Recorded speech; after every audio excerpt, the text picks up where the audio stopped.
Men tajriba quyonchasiman. Men otam ham, onam ham, singlim ham, bolalarim ham, xullas, hammasi tajriba quyonchasi bo'lishgan.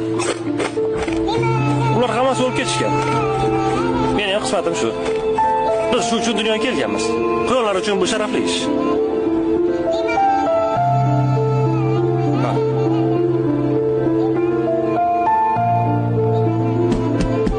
Haya. İşim boshlandi.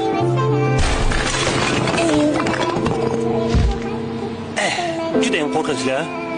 Lekin men shunchaki ishimni qilyapman. Hoy, Ralf.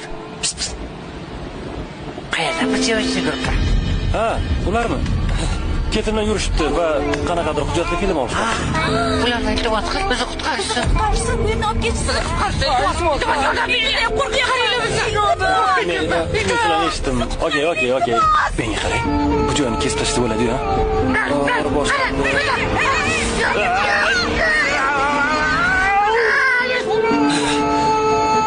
Nima demoqchi edim?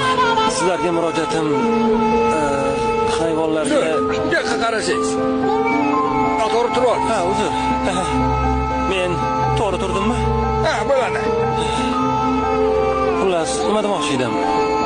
Sizlarga murojaatim hayvonlarga tajriba qilib ishlab chiqaradigan kosmetika, ko'zdagi suriladigan shampunlar, quyoshga qarshi kremlar, umuman barchasi vannangizda turgan hamma kremlar, kosmetikalar. Sizlar bo'lmaganingizda men ochig'i ishsiz qolgan bo'lardim. Qayerdadir o'rmonda. Oddiy quyondek.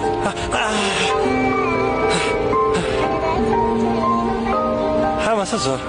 Sizning chiroyingiz uchun hayvonlar ozor chekishi yoki qurbon bo'lishini bilarmidingiz?